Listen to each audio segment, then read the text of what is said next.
Okay, that's good. So yeah, why do we care about nitrogen sufficiency in the dairy industry? Pretty common sort of examples here of curves for as we increase our nitrogen inputs.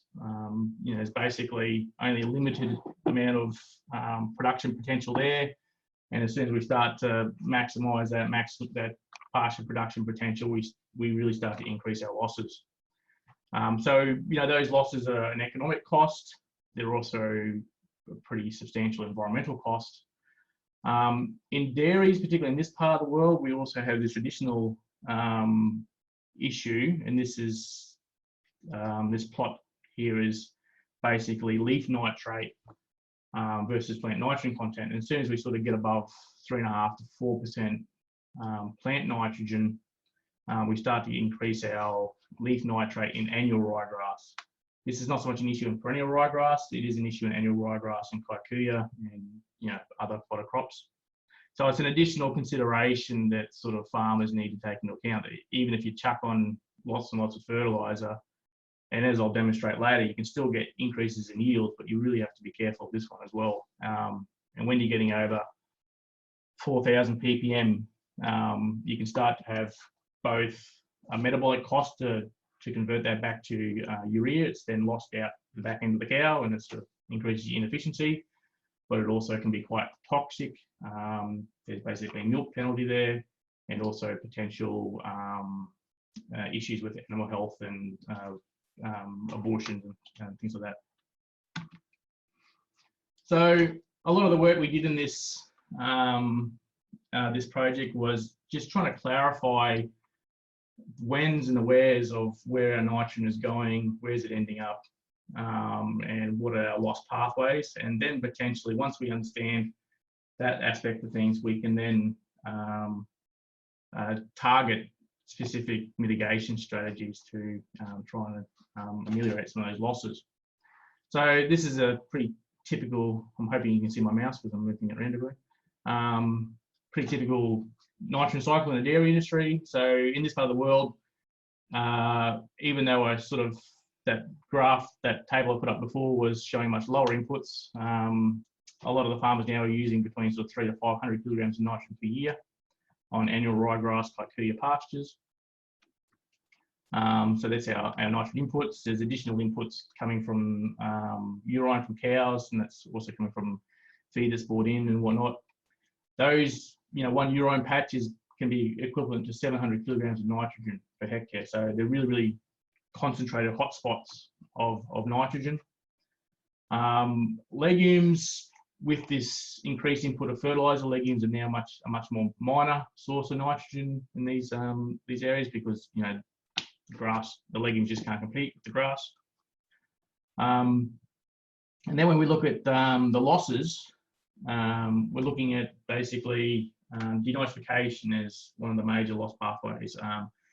A lot of the soils in this part of the world are sort of alluvial, dairies in the alluvial soils. So the heavier clays, a lot more denitrification losses there, so rather than leaching.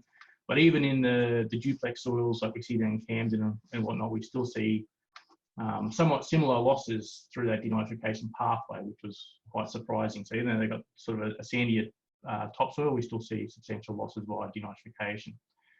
And those losses, basically looking at nitrous oxide, which is the potent greenhouse gas, that's 300 times more potent as a greenhouse gas than carbon dioxide. So from an environmental point of view, it's very important.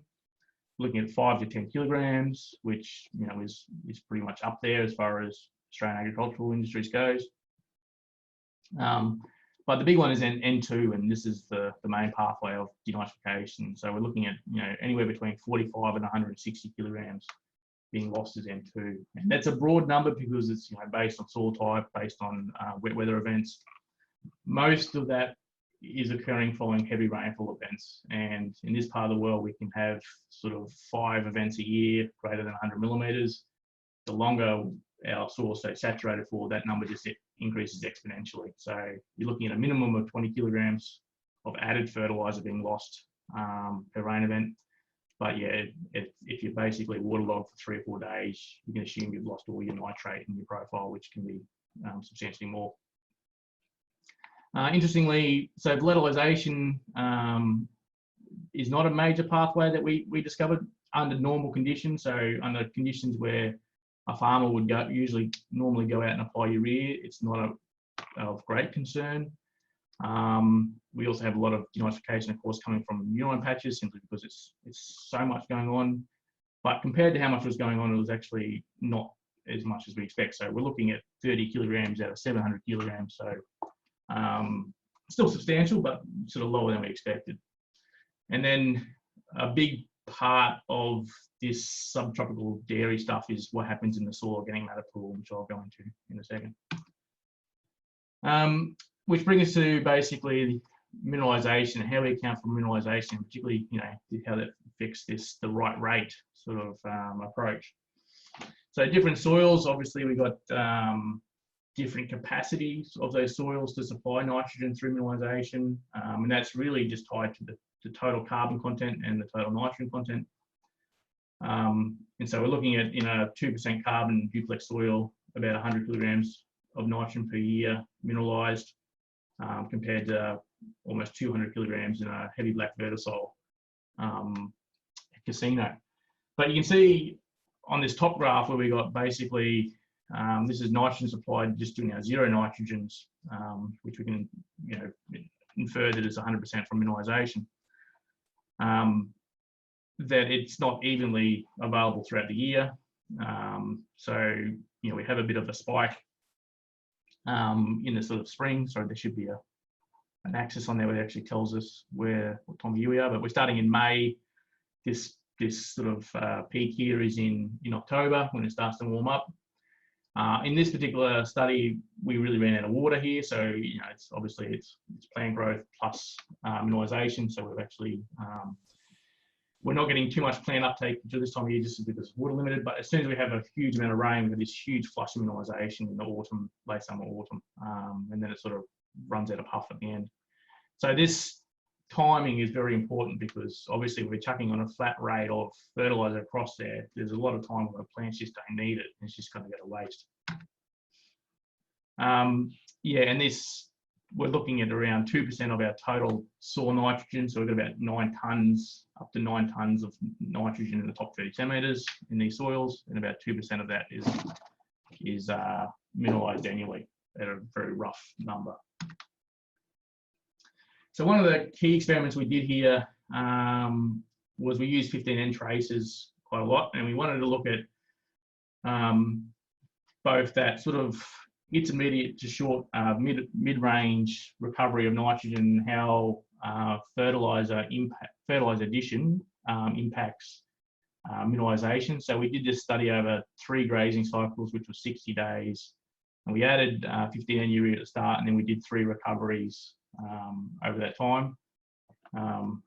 So we can basically see up the top here, each time we went and dug up a plot, and then we have, by the end of it, we have the 3 grazing cycles plus the soil plus the loss. So we can actually look at those changes over time. And so this is what these graphs are. We've got Casino at the top and Camden at the bottom over the 3 harvests. There's a lot of numbers on here, but I'll try and run through them in some sort of systematic way. I suppose the first thing that stands out is the supply in the soil. So a fair chunk, looking at least a third of the soil, third of the nitrogen at Casino, and even more at Camden, was immediately immobilised into that organic fraction. And then at Casino, it didn't actually release it at all. So that was then immobilised, at least for that 60 days. So it becomes pretty stable there. And as you can see, the losses and the yellow ones don't actually change over time. So, this is in the spring. We put this on in August. We're measuring over 60 days in sort of September, October. So this is our sort of key fertiliser period. And actually, during this time, we had a lot of immobilisation, a lot of that nitrogen gets fixed straight away, but then it doesn't really move. By comparison at Camden, because it's a sandier soil, there's less organic matter there, there's less sort of, carbon there for it to immobilise. We actually had a fair bit remaining in the soil, but then that declined very rapidly over the subsequent grazing events. And that also increased our losses. So it's actually not so much that it got put in the plants, it's actually just increased our losses. So I suppose the casino soils are very good at the heavier clay soil is very good at holding onto that nitrogen, which can be a problem because then in summer, late summer, when you do have very large rain events, very hot temperatures, that might be when we're seeing that nitrogen coming out when it's really uncontrollable. In the sandier duplex soils, there's a bit more of a dynamic system, so you can actually control it a bit more, even though, interestingly enough, we actually had some higher losses there. And if we look at those losses, we can see that they increase over that period. So looking at the plants, basically, roughly 2/3 of it by the end of it was taken up by the plants in casino, but still a lot of it was actually not taken up by the plants in Camden at all. So it's really this battle between the soil bugs for the losses in the plants for that fat of that nitrogen. So when we look at basically, moving on to the right rate, is like, how do we account for that variation in nitrogen supplied from mineralisation over time? We get very variable responses to nitrogen, and that's because we are seeing this differential supply throughout the year. And so this is just an example from kikuyu. We got similar ones from ryegrass as well, where we see very different response rates to nitrogen, depending on those basically climatic conditions. And if you're looking at this one as past production, we can run through a few different metrics. I suppose the most interesting ones is marginal response to nitrogen, so we can see it increasing a little bit and then declining. But when we start to look at profit and get the harvest return and profit, in all scenarios, we are seeing it's still profitable to add nitrogen, but obviously that profitability changes dramatically depending on those conditions. So, we're probably limited in water in this one. So even though we're still seeing a positive response, it's not going to be as ideal as when we're actually seeing good conditions for plenty of water, no supply really of nitrogen through mineralisation, and things like that. So taking into account what's actually there for the plants to grow, whether it's water, whether it's other nutrients, plus what's being mineralised in the soil is really key. And that sort of brings us on to the right product. So is there anything we can actually do to try and even out some of these peaks and troughs in this response curves? And we trialed a bunch of different products in this project. The one I'm presenting here is the only one that really worked, which was the nitrification inhibitor DNPP. It's coated onto the urea granule. So this is a commercial product. We tried urease inhibitors, but as I mentioned at the beginning, volatilization losses were not substantial enough at this sort of autumn, spring time of year for that to really be profitable or to really make sense. We never ever saw a yield benefit of applying those inhibitors. So we've seen across a number of studies now some impact of the nitrification inhibitors, and this is basically one of the first responses we've actually seen where we've seen an increase in yield, which is nice. And so this is a trial we ran over 3 years since we applied at every application, so it's a long-term effect. And what we see on this left-hand graph then in the ryegrass versus kikuyu in the right there is that we're only seeing that yield benefit at a certain rate. I mean, and that makes sense because if we're getting up towards our high rate, then nitrogen is no longer limiting, and we're not going to see that yield benefit. So you really got to optimize your right rate if you're going to use these products. But we do see a substantial yield benefit at that right rate. It basically means we can reduce our rate and get that optimal yield. In kikuyu, it's a bit more less clear because we have this huge impact of this summer mineralization. So if you basically transfer that across to the cost analysis of that, and this is very, very simple economics, so don't hold me to it too closely. So even looking at a 15 to 20%, 30% premium for that product, and you can see the prices, input prices increase there. We still see a pretty substantial profit increase above just your plain urea. But the key part is that profit, because of that more expensive product will drop off much faster if you get the rate wrong. So it's really important that if you are applying an inhibitor, that you actually apply it at a reduced rate, because most of these, recommended fertilizer rates are optimized for urea anyway, because you're not going to see that additional benefit. But what it's going to do is going to cost you more money. And so you can see our marginal profits actually really fall off a cliff once you go over that optimal rate. And so I think that's a pretty important thing to remember.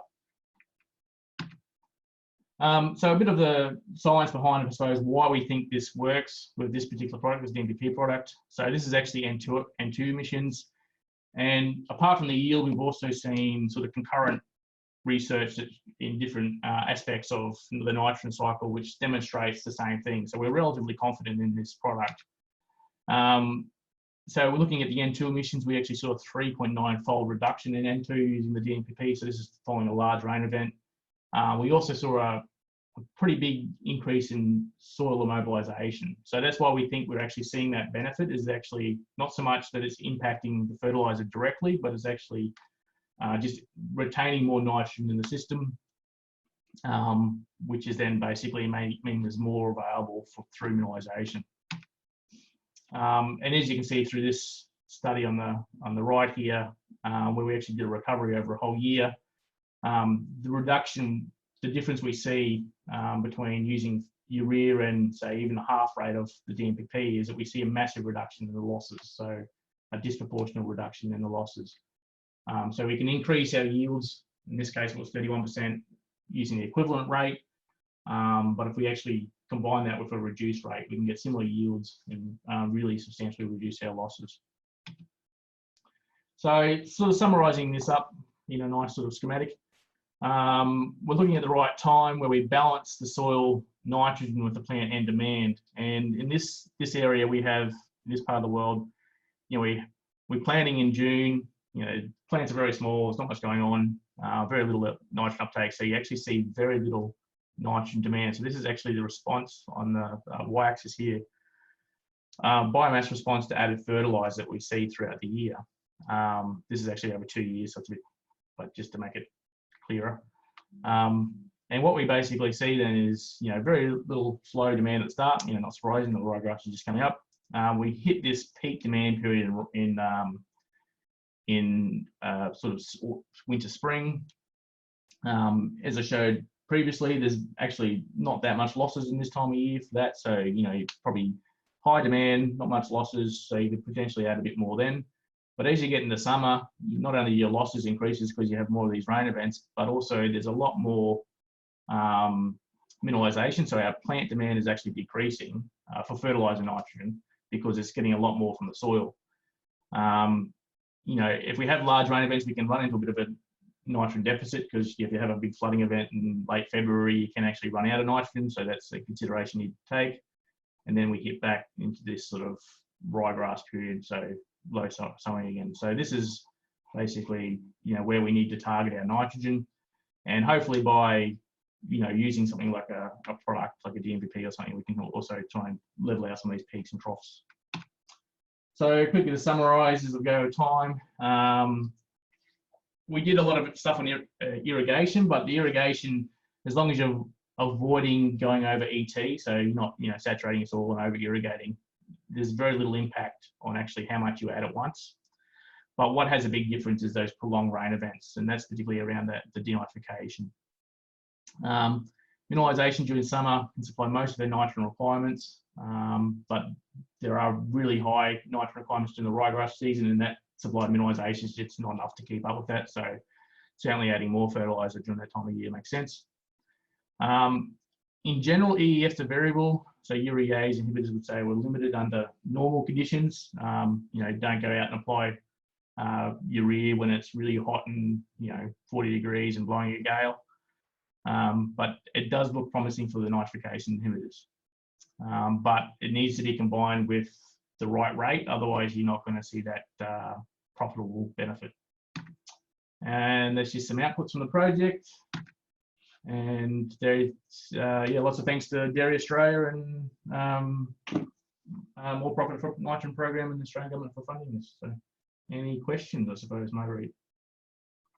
Great, thanks, Dave. You know what, I am a bit of a stickler for time, so you've done very well there. We've got a question here from Rebecca Bingley. She said, when you have high N losses in waterlogged soils, is there any way to reduce that loss? Yeah, so this is where it gets a bit tricky. So on one hand, we want to, a nice healthy soil has a pretty good supply of nitrogen through mineralisation, but that mineralisation is very, very hard to control. And so, these soils where we're looking at 4.5%, 5% carbon, I mean, that's almost too much carbon. I mean, you don't need that much carbon to get the soil structural benefits. But what you also have associated with the carbon is a lot of nitrogen, which can then be mineralised during those rain events and potentially denitrified and lost. So it is a particularly tricky one. Obviously, the less nitrogen you have in your soil, the less those issues are going to be, or the less very fast turnover soil nitrogen. So that's why I suppose trying to optimise your nitrogen rates as much as possible is one way to do that, just to stop that accumulation of excess nitrogen in the profile. Otherwise, because most of the losses in that time of year are really associated with waterlogging, then anything that you do to reduce waterlogging will help. So soil structure is a big one. So if you got, you can improve your soil structure, that'll make a big difference. But ultimately, if you have 400 millimetres of rainfall and it floods, there's not a lot you can do to stop that. And it's really, I suppose, understanding when it's happening.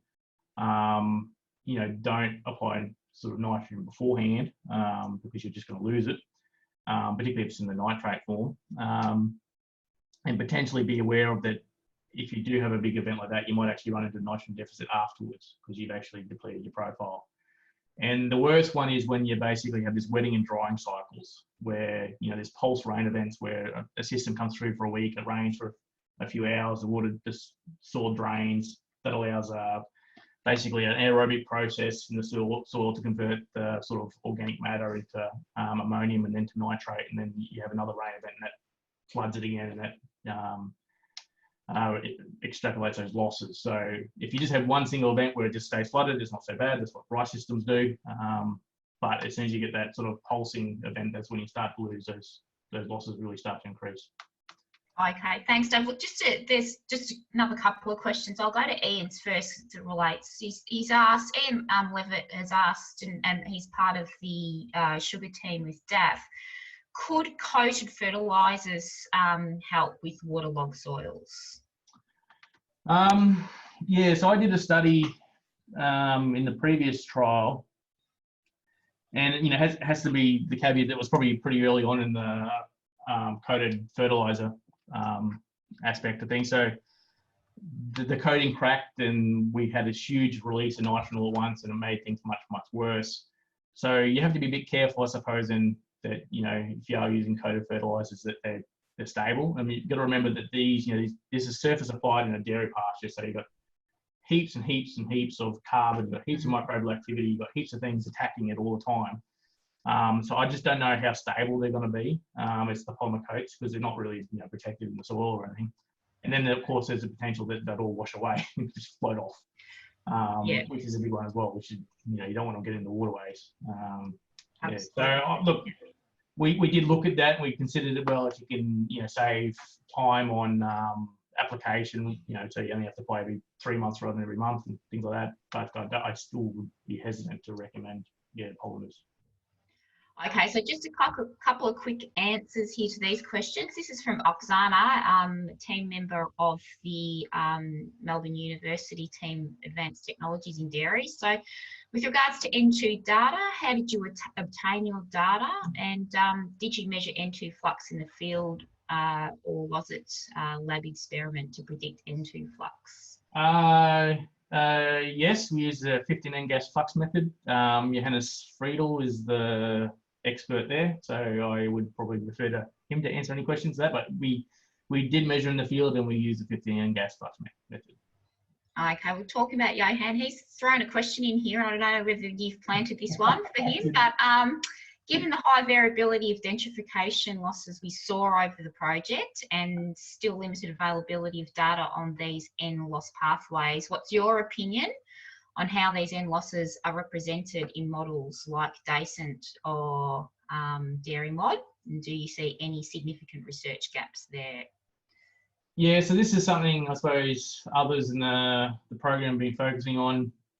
From a yield perspective, it probably doesn't matter so much. You know, the total nitrogen budget, it's a sort of a closed system. So as far as productivity goes, it's not that important. But I think as far as when you start looking at particularly products and mitigation strategies, it gets important. And I would say that probably a lot of the models underestimate denitrification or don't get the timing right. And that's a lot to do with, you know, there's a lot of complex systems going on there. There's like the birch effect, where that has the effect that has on wetting and drying cycles, and that has on you know, release of nitrogen mineralization. There's sort of, particularly in dairy pastures, the effect of CO2 and the fact that, you know, soils can become anaerobic even though they're not waterlogged. And so there's a lot of very complicated things going on, which the models would really struggle to get around them all. Okay, and look, Mick threw one last one in here, Dave, and then this will be it. With regard to urease inhibitors, are you saying you haven't seen a benefit in terms of increased yield when they are used, or more an uneconomical return? We actually saw zero increase in yield at all. I didn't show that graph, but so we ran it during the sort of spring period up until November. And we basically started with a pretty, you know, nitrogen responsive soil.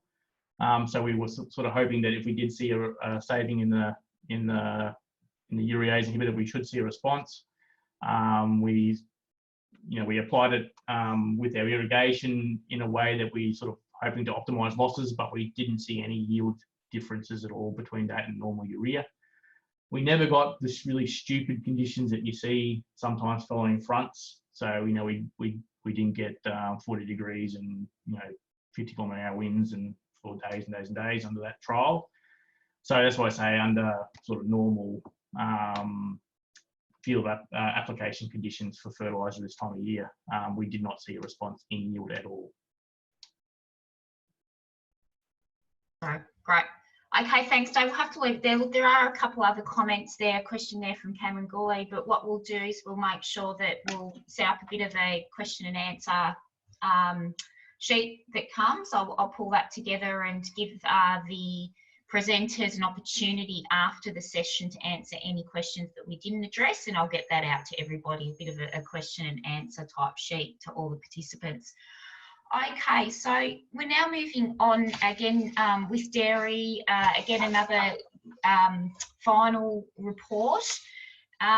So we'd like to ask Helen if you could please share your screen and unmute yourself. So Helen is from the University of Melbourne, has been the project leader for the Improved Dairy Farm Nitrogen Use Efficiency Using Advanced Technologies project. And this project has had a very specific research site over this period down near Warrnambool in southwest Victoria. So Helen, I pass it over to you and ready to share your screen. And again, questions are more than welcome in the messaging section on your screen as Helen is speaking, and then we'll address those afterwards. So thank you, Helen, over to you.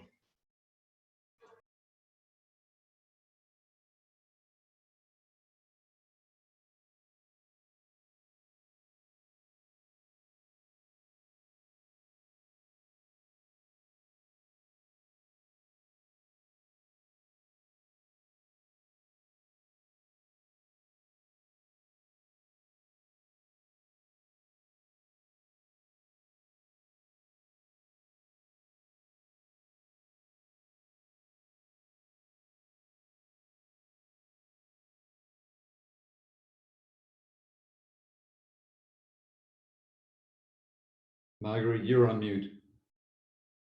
Okay, thanks, mate. Helen, I think you're on. Okay, if everyone else can hear Helen, we're fine, but I can't hear her. Hey, Marguerite, I can't hear her either. Okay, Can you hear me now? we can. Thank you, Helen. Okay. Technology. Thanks, over to you. We just need to, you'll share your screen again, thanks. Oh, so that's, sorry. That's fine.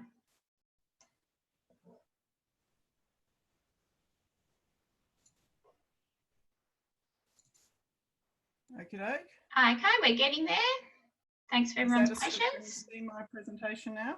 We can. Over to you. Thanks, All right, Helen. sorry about that. Okay, so yes, I'm going to be talking about the Southern project, which was looking at nitrogen use efficiency in high rainfall zone dairy in southern Victoria. And I have the project team listed there. So myself, Oksana and Graeme were involved in a lot of the field work.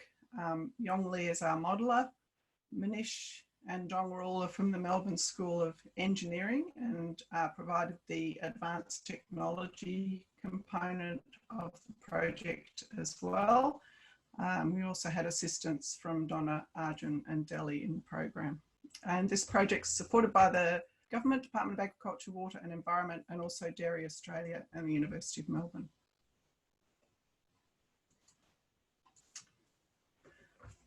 Okay, so the question, I guess, that led into this project being developed was looking at efficiency of dairy pasture systems in these high rainfall zones and how this could be improved based on the fact that there's very high inputs and the recovery of nitrogen in the pastures is apparently was appearing to be quite low. So to investigate this, we wanted to look, we had a number of different objectives, which was firstly looking at the seasonal nitrogen responses that are occurring in these dairy pasture systems, to consider how much of the nitrogen that's coming into that dairy production system is coming from mineralisation and whether that could actually be effectively budgeted. So there is a knowledge, and Dave in his previous talk talked about mineralisation, but there is a lack of understanding about how that mineralisation might be accounted for and used to change the nitrogen rate. So to move from a set rate every grazing cycle to considering different inputs to the system.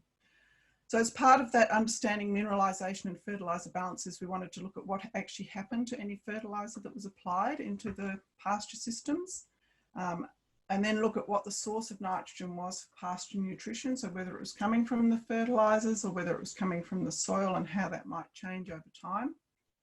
We also looked at enhanced efficiency fertilisers, and we used these in a program that looked at how they might be used in industry. So we used either a green urea product, the urease inhibitor product, or the NTEC urea product, which is the nitrification inhibitor product, based on what we thought would be the major loss pathway occurring at those different times of the year. And then we looked at these new technologies for looking at, could we use these technologies that are currently used in cropping systems to predict nitrogen requirements in pasture, which is quite different. So the major research activities have been this field work based down at Allansford in southwest Victoria, where we had nitrogen response trials running on small plot trials that you can see in the pictures here. And that ran for about 2.5 years on, we established dryland and irrigated systems. The irrigated system continued for the whole time, but unfortunately our dryland system was hit by a very dry summer at the end of the first year. So we have a limited data on that. We also established a very short-term site at another farm in the same region on a different soil type. So over that 2.5 years, we've measured biomass, nitrogen uptake, determined the agronomic nitrogen use efficiency, and looked at the fate of applied N using these isotopes that Dave talked about in his previous talk. So we had a slightly different system for measuring that.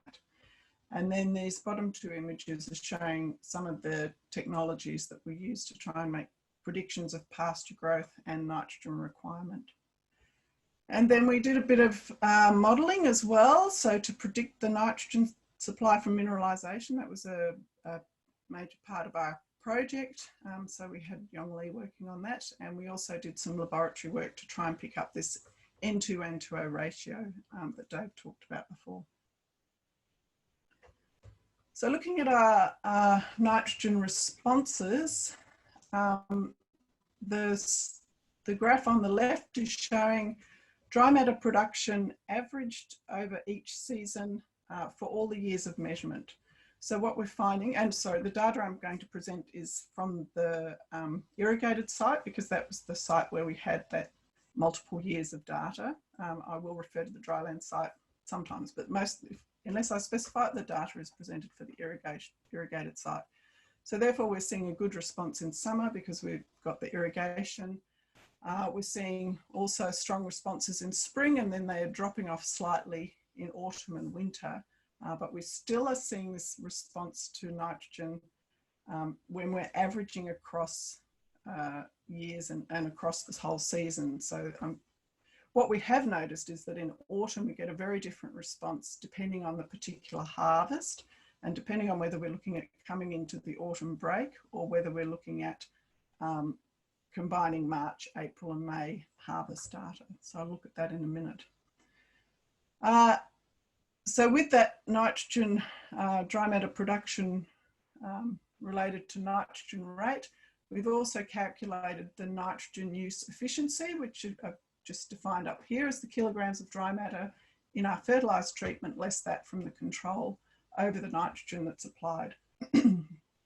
So you can see that there's when we have this low rate of nitrogen applied, actually in spring and summer applying a bit more improves the nitrogen use efficiency, but as we go to higher rates, it drops off in both of those seasons.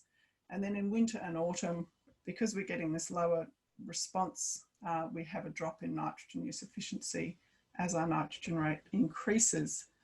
And this 40 kilograms of nitrogen is the regional practice. So that's good to know that that is producing the best nitrogen use efficiency when we have ample supply of water and ideal growing conditions. Coming back to the autumn responses, so autumn is a time that we're finding is it's very hard for people to make decisions about fertilising, whether to apply fertiliser or not. And when we look at the data we have seen coming into this April time period, so that would when we'd be getting the autumn response coming through, particularly in the dryland systems, we noticed that we were getting a very flat response at this time of year. And we got this flat response for 3 of our sort of harvests over 2 years. And then in our 3rd year of measurement, we got a very different response occurring. So this sort of highlights that it's very difficult to make a decision around how much nitrogen to use, because the responses can be very different depending on the year. So we looked into why that might be different. Now this looks like a bit of a messy graph, but it's hopefully not too complicated. So we have soil temperature on the y-axis, which is this red line. So that's just, as you'd expect, cycling. So this is in the top 10 centimetres of the soil. So that just follows the ambient temperature variation.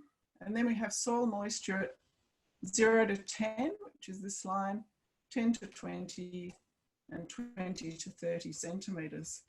So I want to particularly look at that autumn time. So these lines are indicating the conditions leading into when we got those very different autumn responses.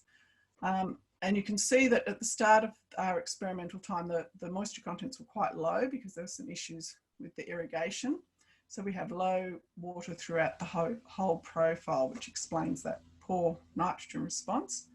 When we're coming into our 2nd year, the moisture content in the topsoil is quite high, but the moisture content in this 30 centimetres depth is quite low. And again, we're getting a poor response.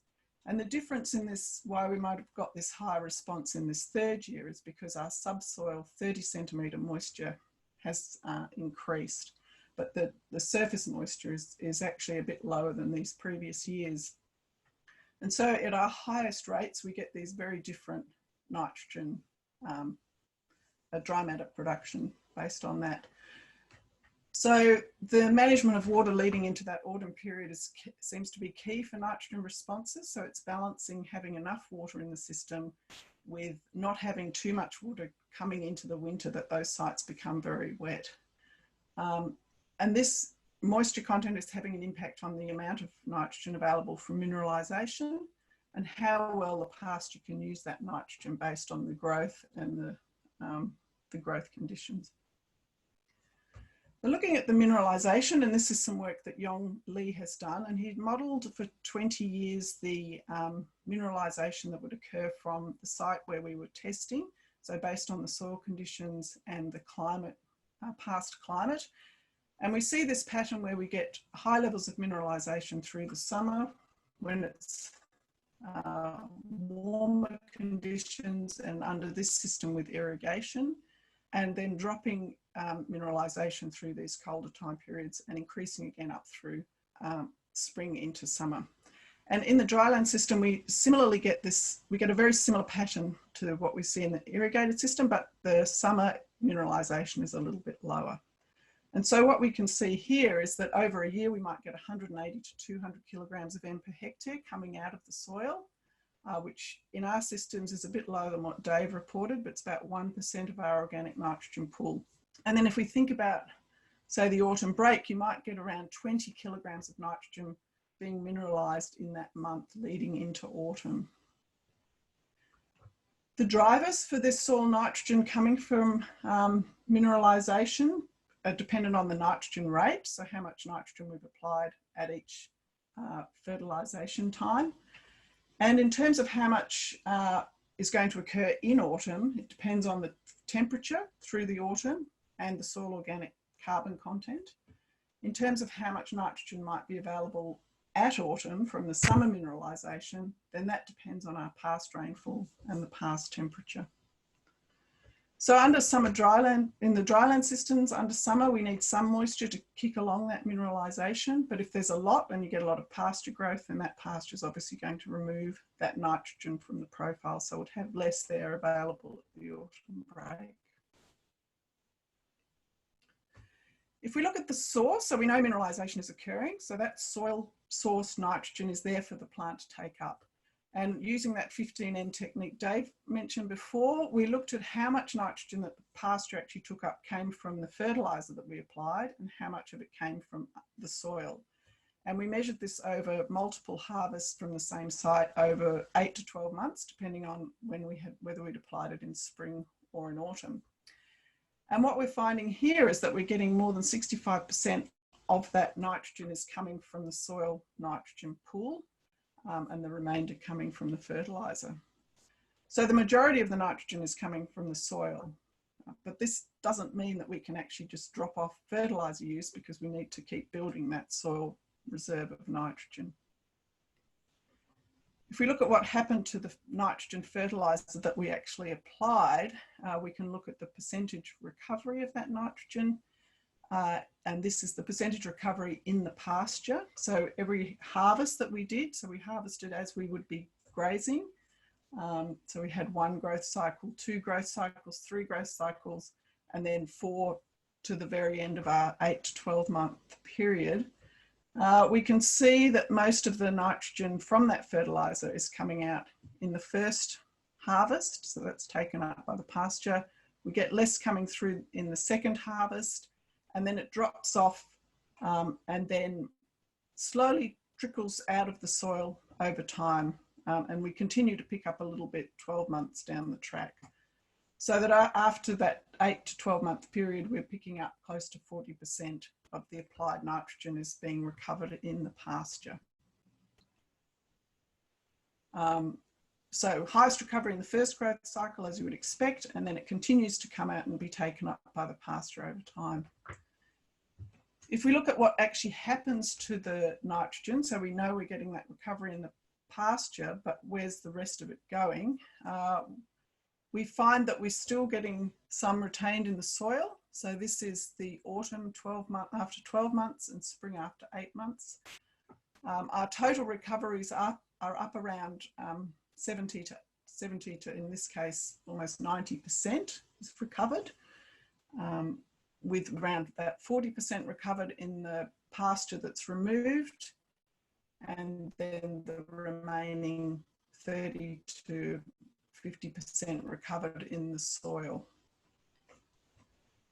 So the applied end that we're putting in, some of it is lost, so we do get some unaccounted for. About 20 to 30% is unaccounted for, so that's lost through those pathways that Dave mentioned before, through leaching or denitrification, or potentially through ammonia volatilisation.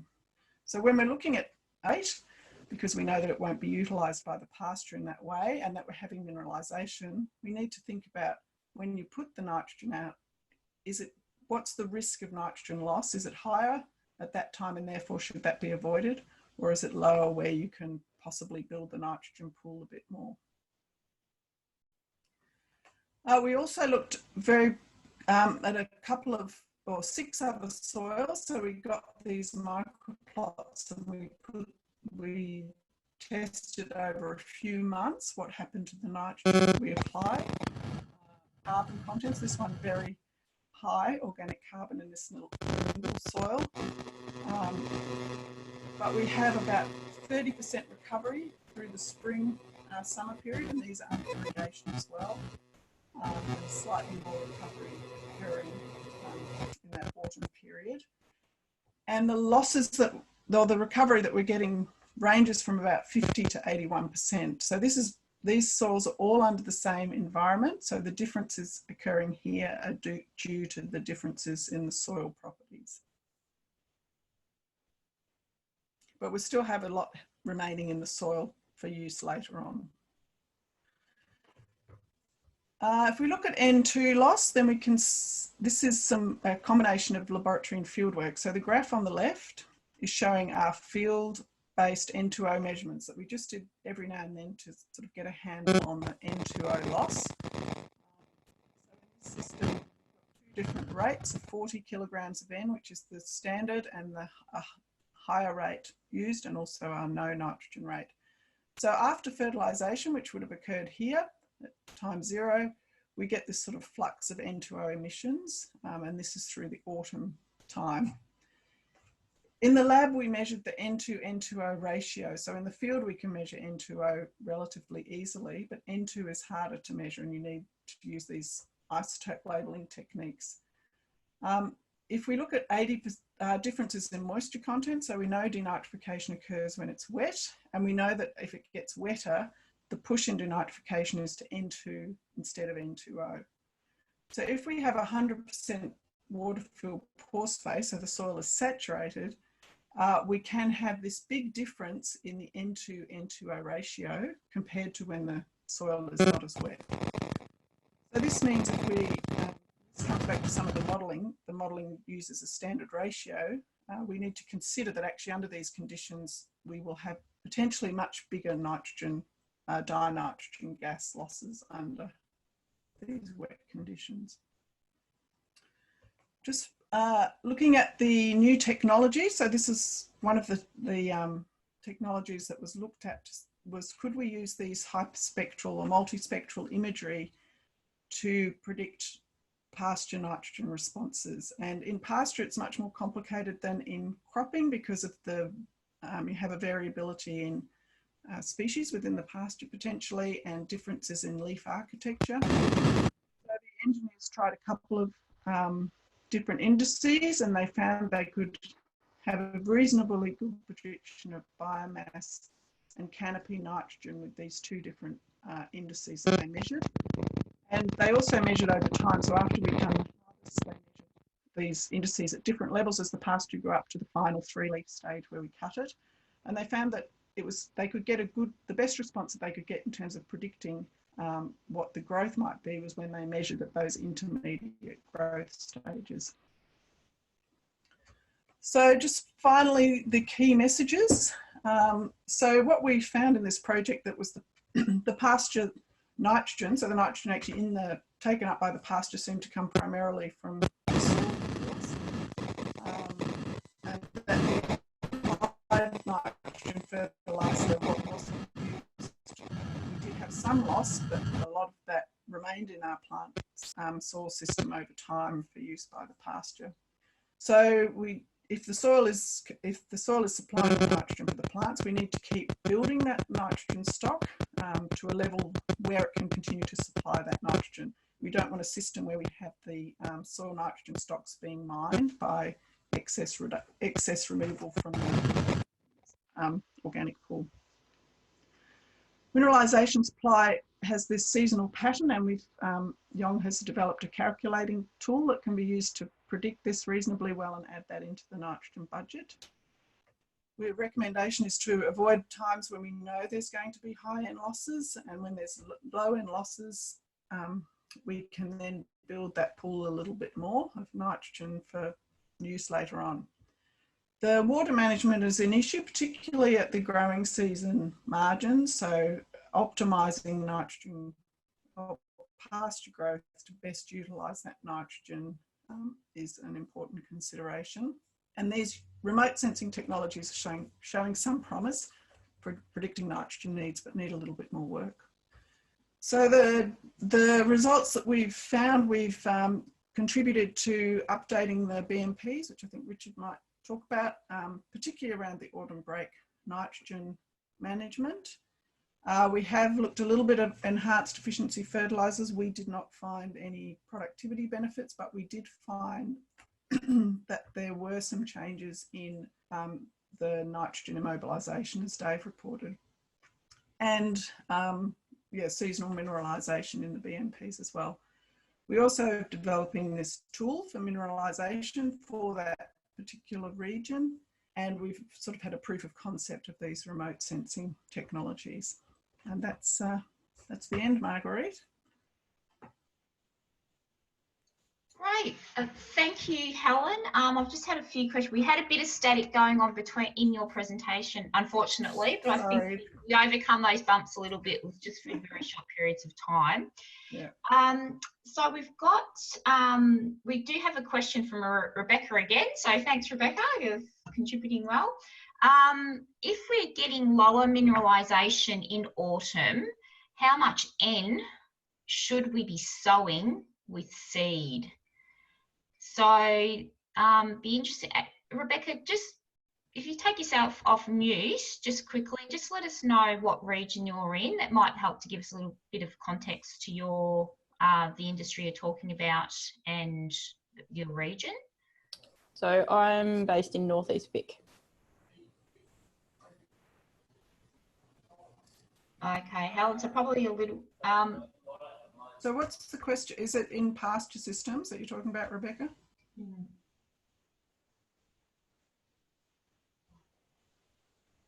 So Rebecca, just could you answer that question? Are we talking about a pasture system or cropping?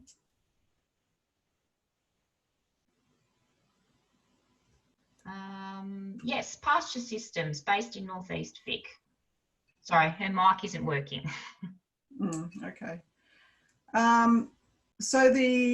Sorry, could you repeat the question, Marguerite? If we're getting lower mineralisation in autumn, how much N should we be sowing with seed? So, so I guess the seed. So the mineralisation that's actually occurring, it would depend a bit on the system, I guess. So what we're finding is that you'll get a particular amount of mineralisation that will occur through the autumn period. But if you're coming into that autumn time, there will be a pool of available nitrogen sitting in the soil already. So the amount that you've got in that pool will depend on, you know, how much rainfall you've had in the past, what the soil temperatures have been, what your nitrogen rates have been, and the organic carbon content will all help to have that pool that's sitting there at the start.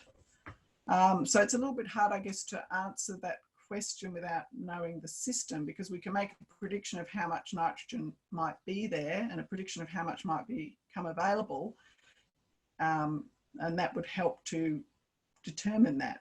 So from our predictions, we found that there should be ample in most years to supply the nitrogen required for that next growth cycle. Okay, So thanks, that's sort of Helen. half of Yeah, it. it's one of those things I guess we found out through the project, and we all knew before we commenced, but how regionally specific some of this can be, and it depends very much on the farming system and the soil type. And so, but good question. Just a question from Hugh. Now, Hugh has been obviously involved in your project, Helen. We thank him for his contributions, giving feedback on the mineralisation calculator. Hugh's asking, enhanced efficiency fertiliser, was there a benefit at lower N rates in Southwest Vic, as in David's work? So we actually only tested at the lower N rates. So we put in 10, 20 and 40 kilograms of N per hectare in those enhanced efficiency fertiliser trials. And 10 kilograms of N per hectare is pretty hard to apply. So it was quite hard to see anything from that application rate. We found that the 20 and the 40 seemed to behave about the same.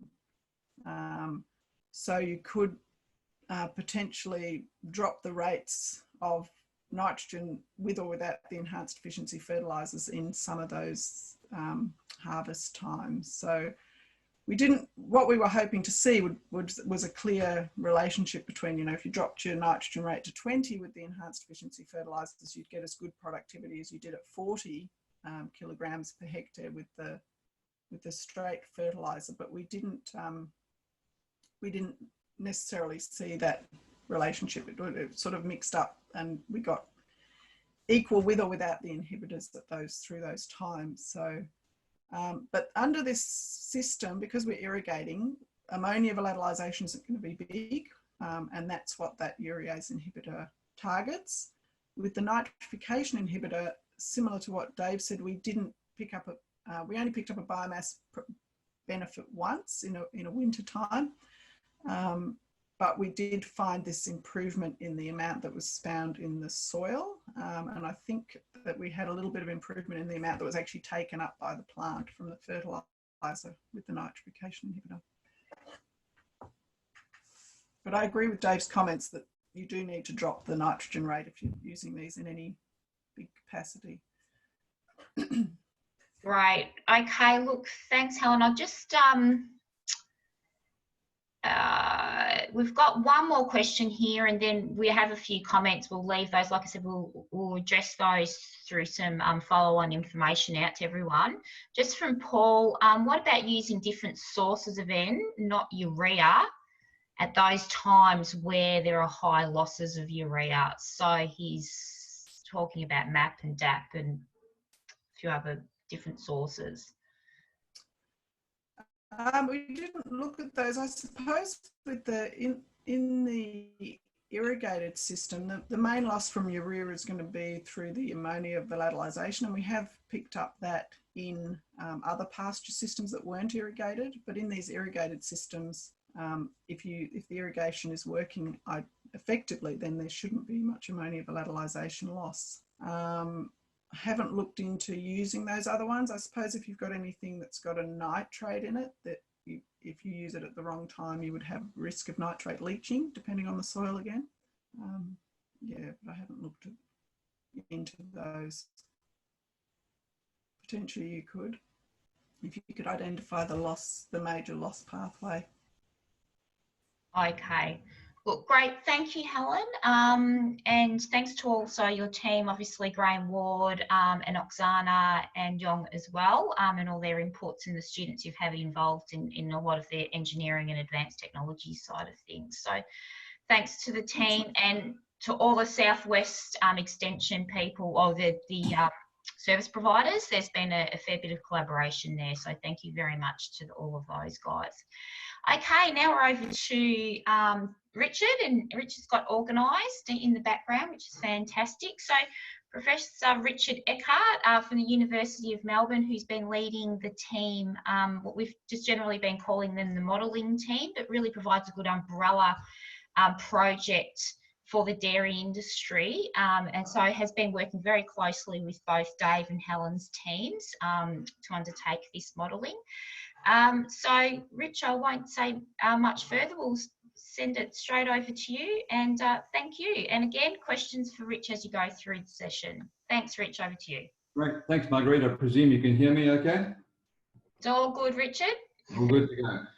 Thank you. So this is the title, Quantifying the Whole Farm Systems Impact of Nitrogen Best Practice on Dairy Farms. Quite a diverse project team, mainly from the University of Melbourne and Tasmanian Institute of Ag.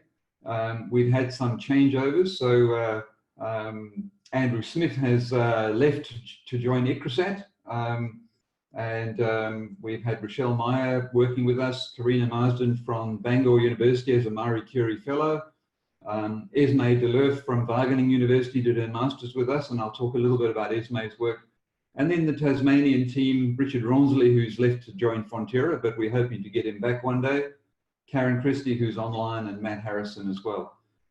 So thanks to the team. Our project, what I'm reporting today is just some small aspects of the project rather than everything we've done.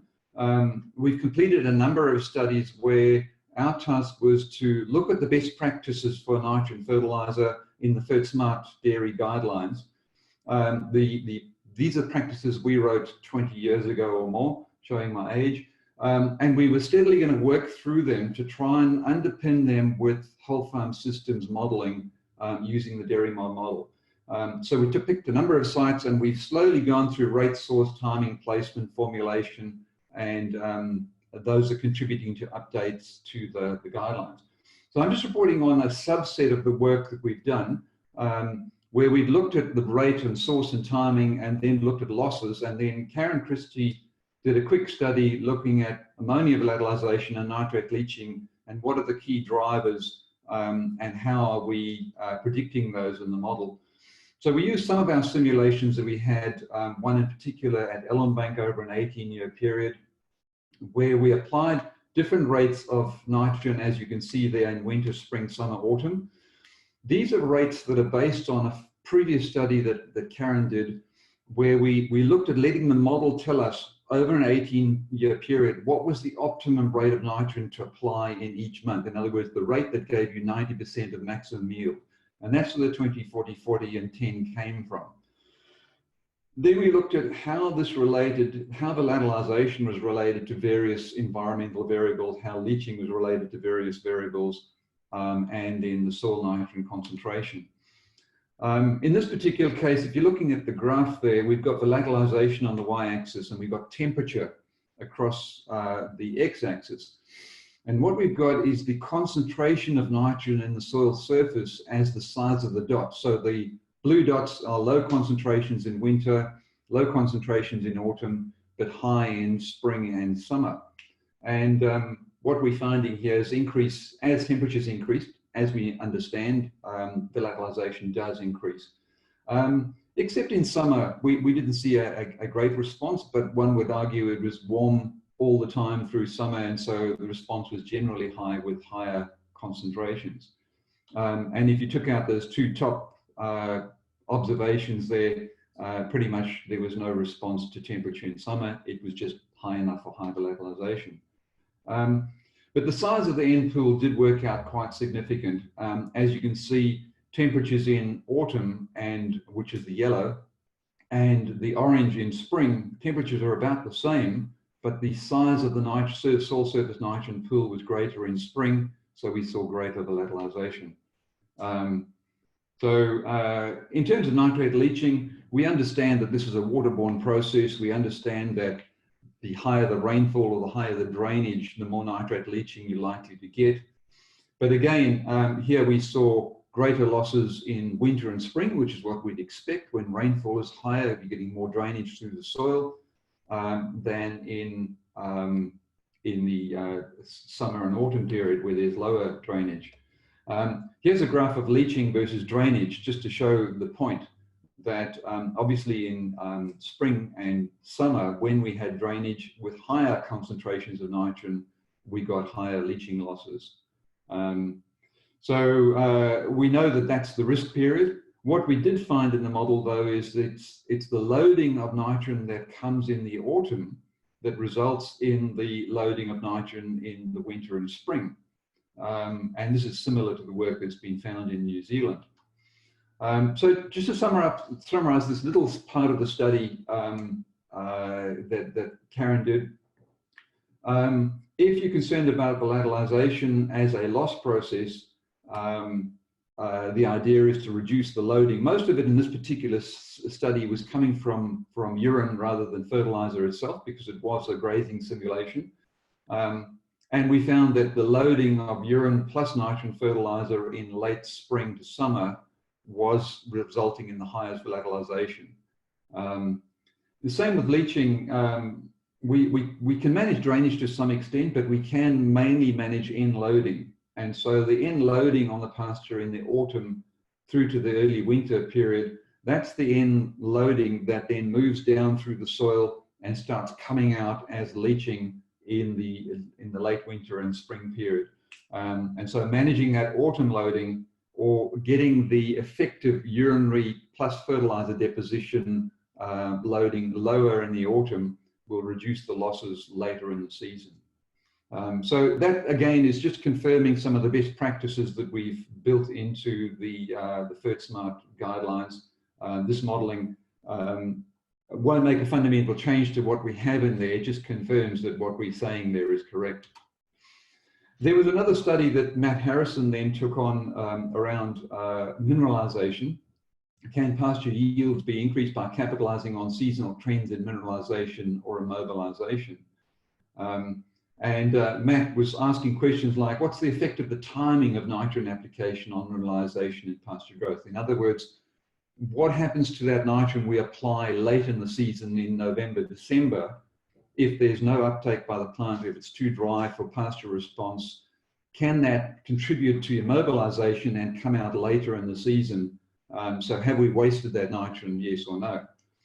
He used a site that we previously established at Hamilton, on two different soil types, vertisol and chromosol, and we applied 100 kilos of nitrogen either in August, so peak of spring when we expect it to be fairly well utilized in the following regrowth periods, or in December when we expect it wasn't producing extra pasture growth but could have contributed to mineralization later in the season. And so this is what we found. There's two soil types here. So the top two are the vertisol, the top two lines. The bottom two lines are the chromosol. And you can see the circular dots there as being 100 kilos of N applied either in spring, in August, or applied in December. And generally the mineralization was higher if on the vertisol soil. But generally, applying nitrogen in December resulted in an overall increase in mineralization relative to N applied in the spring period. So we can see that coming out as a sort of clear trend. And as we'd expect, seasonal pasture growth rates on the two different soil types. So there's the monthly pasture growth rates we're showing here, and the December fertilization. It did result in slightly increased, so you can see the December being the orange on the vertisol and the grey, and generally where the arrows are, you can see a slight increase in pasture growth. So a December application where it wasn't actually taken up immediately in pasture growth, it did result in a slow increase in mineralization sustained through the year, but not really consequential enough to say that this is a valid strategy. As we expected, the applications in spring were fairly efficiently used in additional pasture growth. So you can see the blue and the yellow bars there in the month of application and the month after application. So if you want the nitrogen response immediately and you apply it at a time where the nitrogen can be utilized, we see an immediate pasture response and a slight carryover response in the August fertilization. If you apply nitrogen in the December, it's probably not gone completely, but it isn't very efficient as a strategy to feed into the soil organic pool to then come out later in the season. Didn't actually result in much long-term difference in pasture growth between the two. So the mean of the two different treatments, the spring application and the autumn application, didn't result in a big difference in pasture growth going long term. It does say that the December application, well, from the previous work, would probably be subject to some volatilization losses more than the August application would be, but not an efficient strategy to say that it is gone into the soil organic matter pool and will come back later. So in summary, applying in August versus December, you got greater plant uptake and less mineralization. It did address the N requirement in August and September, but long-term wasn't significant. August nitrogen, what we think happened there is there was a higher nitrogen concentration in the plant litter, and as a result, there was less potential for that nitrogen to be captured in immobilization into organic matter. So that's why we didn't see it actually increase long-term mineralization. December, yes, the litter was lower in organic matter and in nitrogen, and so some of the nitrogen was taken up in the organic matter, but the long-term benefit wasn't there. The last study I was going to report on here was the master's thesis that Esme Delurf, who's online with us today, did with us. Andrew Smith and I co-supervised Esme's master's through Wageningen University, and it was to develop a model to predict the effect of excess dietary nitrogen on milk production and implications for reducing nitrogen inputs on pasture-based dairy farms. This is a long-term problem we've seen in the use of nitrogen fertilizer, where we use nitrogen fertilizer to stimulate plant growth, pasture growth, but at certain times of the year it does lead to excess dietary nitrogen for cows, and there is an energy cost to that. Some early work that was done at Ellenbank probably 25 years ago was quantifying this surplus nitrogen, that if you fed a cow on 25% crude protein in spring at peak lactation, it could cost you 1 litre to 1.5 litres of energy loss in milk production per day. And so the research question is, what are those milk losses? Can we use a model to define those? And the hypothesis was that the highest milk losses would be from grass-only diets in spring that had been fertilized with nitrogen, as opposed to diets that are supplemented with some form of energy. And so we see we know that the pasture content in both the autumn period, after the autumn break, we get an increase in pasture crude protein, but we also see high crude protein levels in pasture in spring. And coupled with possibly lower pasture growth in autumn, autumn is probably less of an issue, but we know with high pasture growth rates in spring, there's likely to be a higher inclusion of pasture in the diet, and coupled with these 25% plus crude protein levels, likely to get an energy balance problem. And so most of the master's thesis was a very impressive model that Esme developed, Excel based, and some of you online were part of that, so thanks to people like Hugh and Graeme that helped out. This was a cow level energy balance that was developed. So one page was dedicated to energy balance, one page to nitrogen balance, and then bringing the two together in a series of farm case studies that looked at different levels of supplementation and the amount of nitrogen loss. So the model included the cow, body weight, calving, all that, included milk production, so percentage fat and protein and volume, and the diet in terms of the ingredients in the diet, so the levels of supplementation, levels of energy, and levels of pasture, dry matter intake, energy, and protein intake. And then the outcome was estimating on a short time step the estimated milk losses that would result. What's not built into the model is obviously different climates, animal health and age of the animal, factors like that. So it's just a look at the system. So if we look at the three case studies that we took from farms in Western Victoria, we had a high supplement diet, which meant that they had a percentage proportionately lower pasture in the diet, so high volume animals, high supplementation, through to a low supplement diet, which was largely a pasture-based diet, which is the blue line there. So lower milk production, but higher CP average intake protein in the diet. what we found was that the losses weren't as high as we were expecting. And obviously the losses are less with higher supplementation than with pasture-only diets. So an average of 3% milk loss per day. So not a big milk loss.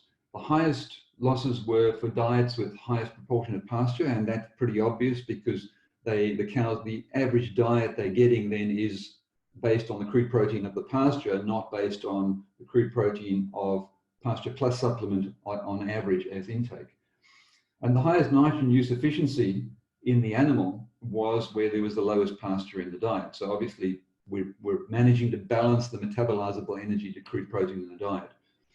So what we found is there was a problem with milk loss in the autumn period and a sustained period in the spring where that milk loss occurred. The rest of the year we were in reasonable balance. Autumn, an oversupply of nitrogen, and in spring, obviously, excess crude protein in the pasture. So the summary of this was the diet's high in the pasture content. You do have higher seasonal crude protein variation, and there is an energy penalty to that excess crude protein. The model did show when the periods are that we can address this dietary nitrogen imbalance, mainly in autumn and spring. And further research needed to quantify the economic implications for farmers. But it does encourage a more precision nutrition and precision fertilizer approach to managing this excess dietary nitrogen issue. Having said that, I think the overall conclusion is as we've shifted from grass-only diets to more supplementation in dairy, we have largely addressed most of this energy imbalance problem that we've had in the past. Just to wrap up, the work that we've been doing, so these are just 3 studies we've done in the last 6 months. So over the last 3 years, we've been gradually challenging all the best practices we wrote for the FertSmart guidelines. And we are now in a position where Dave, Helen, and myself have been working together with Graeme and others and Karen to update the best practices that are there. We now have an update ready to circulate. We're going to circulate that to a group of consultants just to ask their opinion as to whether it reads fine. So it's a joint effort by all the dairy projects. We aim to convert this into a pocket guide with the help of Graham Ward and Karen Christie. Hopefully by spring we'll have that available, and then update the online FertSmart BMPs with this. The main new issues we've added to this, as Helen was saying, we've had the soil moisture issue over the autumn, those flat autumn responses. We've put in more detail on being cautious about autumn nitrogen. We put in sections that Dave has largely contributed on, and Helen's work, to urease and nitrification inhibitors, some guides around their use, some words on soil nitrogen mineralization and how to take that into account when you're using nitrogen. And we've added issues to do with animal health and nitrogen fertilizer in there. A bunch of science outputs from the project, but thank you very much, everyone.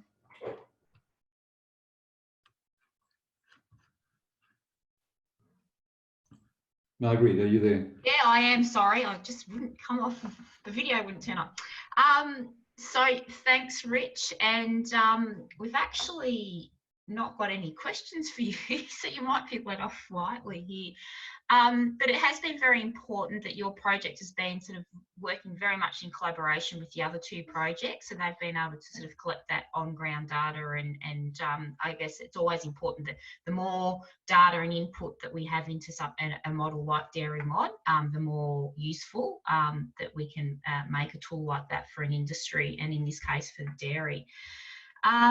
So we do have a question here from Cameron Goulet. So Cam's asking, a national N fertiliser tool for dairy pastures has been developed through a meta-analysis of all existing N fertiliser response experiments. So that's not a question. Cam's just put that as a statement. And I think as an industry, people are pretty aware that there's a number of different points at which we're coming in and developing and adding value to the FertSmart guidelines. I guess just a comment, Rich, on how a tool like that sort of dovetails with the BMPs that have been updated and amended through the More Profit for Nitrogen program and also the Pocket Guide. Yeah, look, I think it's complementary. You know, the BMPs give you the general principles, and then if you want to see how that how a response might work under a specific set of conditions, Cameron's just sent the link around for anyone who wants to use it. If you want more specificity at the site you're actually dealing with, then go through the link that Cameron's just circulated. Great. Thanks, Rich, and thanks, Cameron, for putting that up there. We can send that around with other follow-up information also. So we also have a question here from Mick. Rich, from your experience, are there any urea/UAN treatments you'd recommend to be part of a best practice to mitigate against potential N loss? Well, I'm just trying to interpret what you're saying there, Mick. You know, I mean, we've looked at all aspects of the best practices, and they're mainly based on urea, using urea, or urea coatings for that matter. We haven't found any difference between urea or UAN as an application specifically. But if you want to reduce your N losses, it depends on what process you're trying to reduce. If it's ammonia loss, then we reckon between the autumn break and November, there's probably not much point in even trying, because the amount of nitrogen loss as ammonia from fertilizer, regardless of source, is low. If you're trying to reduce the loss in the summer, then you have to be careful about making sure you're applying it when there's enough moisture around. But if you're trying to mitigate losses, most of the losses of nitrate leaching and denitrification are really around stocking rate. You know, if you follow the best practice for nitrogen, you can keep those losses to a reasonable limit if you stick within the rate. In fact, if I had to elaborate what Karen Christie's work found when we took it through to the losses side of the equation, if you apply nitrogen fertilizer to not exceed 90% of the maximum potential at any month of the year, so if you're being judicious about how much nitrogen you're applying, the losses from that nitrogen fertilizer are actually quite small. Where most of our losses come from is the stocking rate. It's basically urine patches per unit area that results in most of the losses. And that's a stocking rate issue. And probably at the moment, our biggest tool around that is animal rotations in autumn and not loading up certain areas of the pasture that are vulnerable to loss. But at the end of the day, balancing the energy to protein ratio and just reducing the volume of nitrogen or the concentration of nitrogen in urine. Hopefully that addresses the question. Okay, thanks, Rich. Look, we've got, there's a question there from, I'm not sure who it's from, worth exploring. So just, hi Rich, thoughts on a diverse/mixed pasture system in relation to milk production, animal health? This is a big question. Matching N intake with N, and the requirements around nitrogen use efficiency and operating profit, worth exploring. So this is more a question, I think, rather is looking at the mixed pasture systems. Yeah, look, there's rising interest in this, particularly in the more extensive grazing industries, sort of beef and sheep systems, looking at more diverse pastures. It is starting to come in a bit into dairy as well. And I think if we had to be fair, we don't actually know enough about the nitrogen use efficiency of these different mixed pasture systems. There is some evidence around animal health benefits. The issue with some of them is, you know, some of the brassicas, for example, can have surplus nitrate in them, as opposed to some of the chicories that might not, plantain that might not. So I think this is something we probably should be taking another serious look at, because their popularity is increasing. We know if you want total dry matter yield per hectare, well, pure perennial ryegrass fed with lots of nitrogen is probably the way to do it. but it's not sustainable long term. We can't afford to keep producing 20 tons of ryegrass with 600 kilograms of nitrogen. That, you know, from an environmental point of view, we won't be doing that in 10 years' time. So it is time to start looking at these diverse pastures. Thanks, Rich. And look, I'd really agree with that. And knowing the northern dairy systems, there's certainly a lot of the mixed pastures being used now, you know, sort of barley mixed with brassica and Italian rye and all sorts going on. So it's probably a next step for some of the systems in dairy. Okay, so this is so thank you, Richard, and thanks to all your team. And your project's not quite finished. It does finish off at the end of the year, but the major deliverable in the next few months is to finalise those BMPs on behalf of all the dairy projects, and also to develop up that pocket guide with the support of Dairy Australia in actually printing. So we've gone down the bit of an old-fashioned road with this one, that it will be available online on the website for Dairy Australia, but we've also gone with a pocket guide that can go in the glove box of the ute, just like in the old days, because we found that it actually is a way that people are still getting their information and having a quick look as they make decisions. So that's why the dairy team have decided to go down that road. The New South Wales DPI cotton project has been a really large-scale project with a core site at the Australian Cotton Research Institute, and also Graeme and his team have conducted satellite trials at two other cotton sites, commercial farms in each year of the project, as well as there being two PhD projects through this particular project. So I'll pass it over to Graeme and his team. And again, as we have questions along the way, please use the chat, and we'll answer those questions at the end of Graeme's presentation. So over to you, Graeme, and it looks like we haven't lost anyone, so that's great.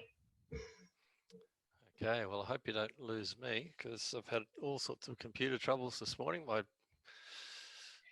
IT section must have decided it was a good day to update the BIOS and the computers, and my computer didn't really like that. So fortunately, I found another computer and another room.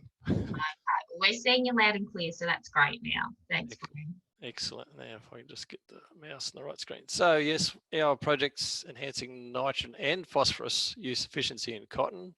We've listed the team there, and you can see it's a collaborative project between New South Wales DPI, CSIRO, represented by Ben McDonald, UQ with Mike Bell, and University of Melbourne with Helen Suter. So on with the show.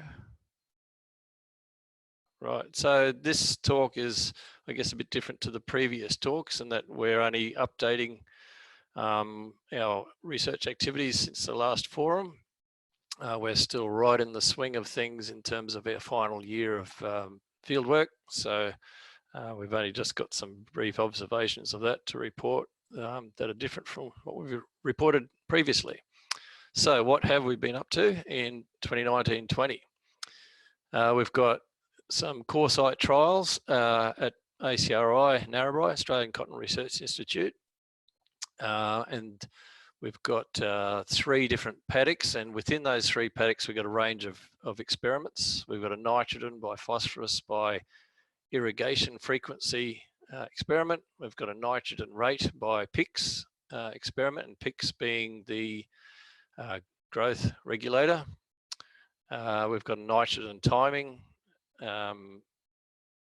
experiment, which includes some end budgeting and late in additional experiments. We've been looking at optimizing water run nitrogen as part of the in-crop nitrogen application strategy. And we've been looking for interactions with phosphorus, which we saw in the field a couple of years ago. We didn't see a lot last year in terms of yield outcomes, but we did see some differences that I'll highlight a little bit later. But so yeah, looking for the interaction with phosphorus and nitrogen, and perhaps even irrigation frequencies as well. So we're looking at that across all of the nitrogen strategies. Also, because we can, and we're back in a paddock that we've used a few years ago, we can look at some residual P in the soil versus newly applied P. In a separate paddock, which is part of a long-term trial run by Gunnar Nachimuthu, there's a cover crop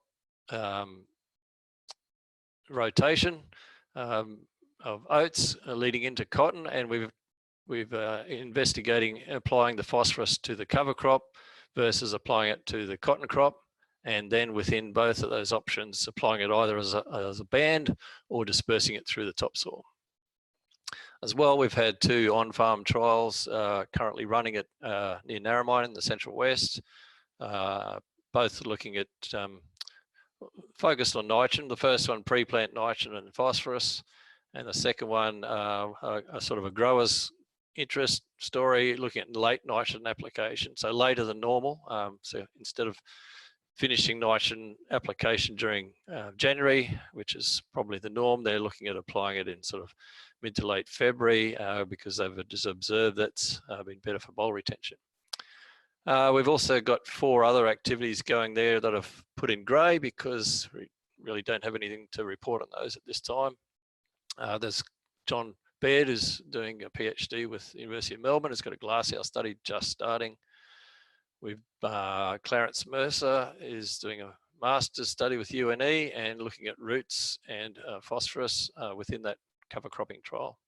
And we've also been doing some lab incubation work on soil nitrogen mineralization, as well as polymer coated urea nitrogen release activity in the field that's still going.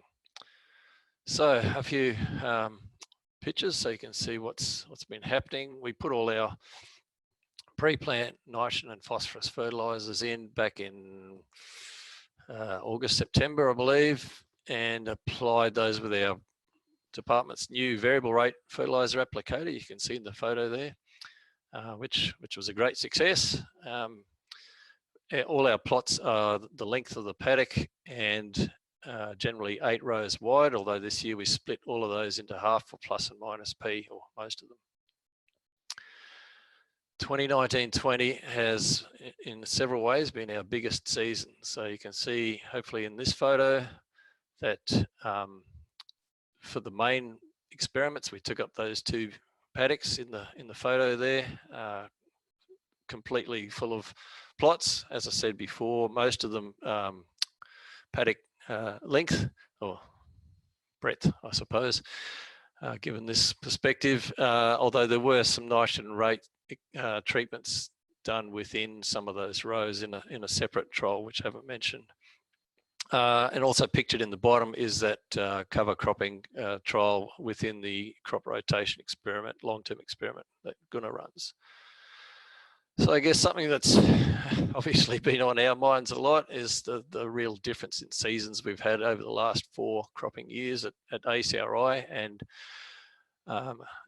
actually 2 of the seasons were fairly similar in a number of ways. The 2 in the middle, 17-18 and 18-19, except for the massive hailstorm that we copped in December of 2018, which made a big difference on things. As you can see, this season we've started off very dry, as you know most of the country has, surrounded by bushfire smoke, and then in January and February suddenly it became very wet. So everything's quite different each year. Here's a photo showing how we applied the water run urea. So normally a farmer would apply that to the channel and then it's going across the whole paddock, but in our situation we needed to do it plot-wise. So we had those shuttles there set up with the fertilizer, and we're applying that. And our optimizing treatment was really just about getting all of the nitrogen into that irrigation water before it started running out the other end. So in this irrigation system, water is run in every second row, and once it starts running out the end, the irrigation continues until basically the plant beds are fully wet up, and that could be for several more hours after it first starts running up. And we found in previous years that a lot of that water run fertilizer is just running out the end. So we've optimized it by stopping that before several hours before the end of the actual irrigation. As well as growing the plants, we've been collecting the water as it comes out the other end, both manually and in a great number of plots in a time average fashion, and also automatically using some automated samplers, and that's flow average. We've got quite a lot of samples and data to come from that yet. So as I said before, 2019 and 20 was a big season, and normally cotton doesn't grow quite this big because of the season we had where we got it growing really well, and then the rain came, and the rain sort of kept us out of the paddock in a number of situations. So it really took off in the latter part of the season. And here you can see the peak biomass cuts, some plants over 2 meters tall. So some of our early observations from what we've done in this season only. So in our nitrogen by phosphorus by irrigation, some results from the biomass cuts where we had the 2 irrigation deficits. So a 60 mil deficit meant that it was being watered more frequently, and in this season we managed to put on a total of 14 megalitres per hectare, which is more than usual, but it took an awful lot to wet it up at the start of the season, because basically there'd been no rainfall in the paddock throughout the previous crop, which is wheat. Versus the 90 mil, which was allowed to get drier before it was watered. So during the peak of the season, this was effectively a 1 week versus a 2 week irrigation. So we'd ended up with 8.4 megalitres per hectare. In the 60 mils, the plants were quite a bit taller and quite a bit bigger. But in terms of the actual cotton bolls on them, in our count at the biomass cut, we've got the same number of them, but no data on the actual mass of that cotton yet, and we're still a few weeks away from picking the cotton. So there's no, and there was no plus N or plus P effect on the height or the biomass from this experiment. So while there was some nitrogen in the profile already, we didn't put that much on in the scheme of things, only about 113 kilos of N per hectare, which we had calculated should be enough to be optimising, but obviously the soil supplied a fair bit more from mineralising as well. In the nitrogen rate by PIX, or the growth regulator, increasing the nitrogen rate increased the plant height from not putting any nitrogen on to putting either a standard rate or a high rate on. Which has had probably an impact on the biomass, but basically going from the standard or the 113 to the high rate, which was an extra 200, I believe, made no extra difference on the biomass and no effect on the boll numbers at this stage. When we're in our water run treatment, optimising the water run nitrogen and times phosphorus as well, which was mostly an in-crop thing. Only 30% of the N was put pre-plant, and the rest was water run. We didn't find any effect of this optimization on the biomass. Last season, we actually found a small effect on the final yield, but a more prominent effect on the amount of nitrogen running out. So in terms of better efficiency, the optimizing has had some effect, but a strange result actually, that adding the phosphorus fertilizer actually decreased the biomass in that particular experiment. And there's a few theories that we can put forward on this, but needs a bit more explanation, because we've only just seen this result yesterday, so we need to recheck that again. We also had another variety in there, which I didn't mention earlier. The biomass was actually greater in the 60 mil in that variety comparison, but we found more bolls in the 90 mil. So that might be a pointer to what might come out later on in the trial, bigger trial. Just quickly throwing back to last season, where we had phosphorus, but we didn't really see a difference in yield. What in Clarence Mercer's master study, where he's been looking at root dynamics in the soil during the season. We've got root length density here, and in the plus P and the deficits experiment, we found that basically if you had either enough water and enough P, then things were okay, but at the higher deficit, so as the plants were getting more water stressed without P, then we saw a decrease in the root production there. This is just a little snapshot of some of John Baird's work within the greater trial, I suppose. John's been looking at nitrogen timing. Here he's been looking at splitting up the components of the plant between stem, leaf, squares, flowers, boll walls, lint and seed, and the graphs on the right are from this season and obviously not complete yet because we don't have any lint and seed separated. It's not that not at the end of the season yet. The differences here are fairly subtle and a bit hard to I guess pick out in here, but what we've tended to find over the last few years is putting all of the nitrogen up front has tended to grow a bigger plant early on, and sometimes that has been at the expense of yield, and in other seasons has not made as much of an impact. And then of course, once we're putting nitrogen on and putting all of it on in the season, sometimes we get a bit of a boost to production during the season, which is, I guess, a bit more of working within the what the plant's demanding when it's demanding it, rather than just having lots sitting there at liable for losses. And John has just begun, as you can see, just emerging some cotton plants in a glasshouse study where he's using some nitrogen 15 fertilizer to apply at different times during the growing stages of the plant. Now we were going to try and cross to Ben, but I think in the interest of time we might keep going, if that's okay, Marguerite. Ben McDonald from CSIRO has been focused on some of the data that we've been picking up on the nitrogen mineralisation activity in the project. There's some data from the previous 2 years, and I guess we were trying to see whether this difference in irrigation frequency was affecting the mineralisation.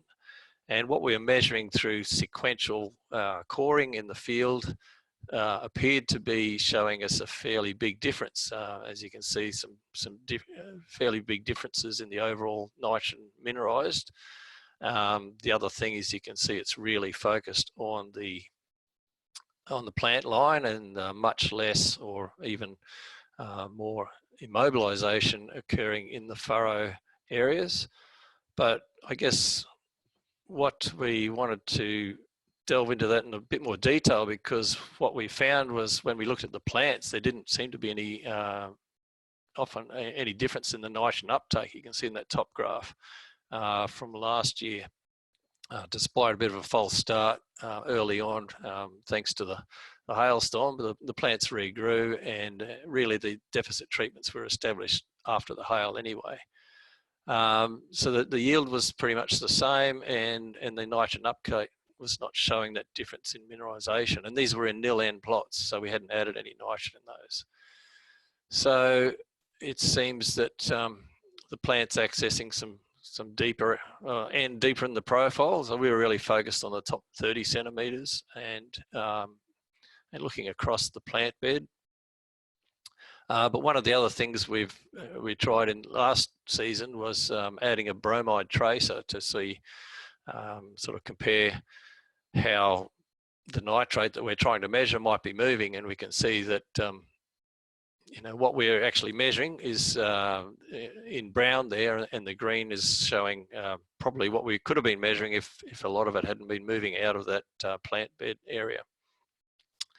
So not so easy to measure mineralisation happening. So that's why we sort of we've gone to a 15N lab study this current season, which we don't have the results to present for yet.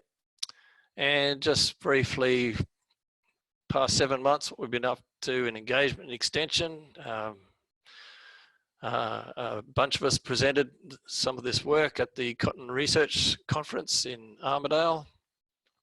We've put some of it, some highlights in the Cotton Info newsletter, e-newsletter. We've held several grower group results forums in Moree, Gunnedah and Narromine, our sort of working area. And we had a few abstracts accepted for the International Nitrogen Conference, which is next week, but it's not because it got postponed. In terms of extension and publication, we've got a range of articles and journal articles, either planned or in progress for submission before the project ends. And that's it, apart from the acknowledgements of the many people who are helping us in the field and some of our suppliers and cooperators. Thanks very much.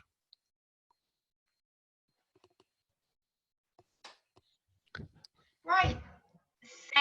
Thanks, Graeme. And look, I know you're always under a bit of pressure when you haven't finished, the season's not quite finished off yet. You haven't got those end results for the current season.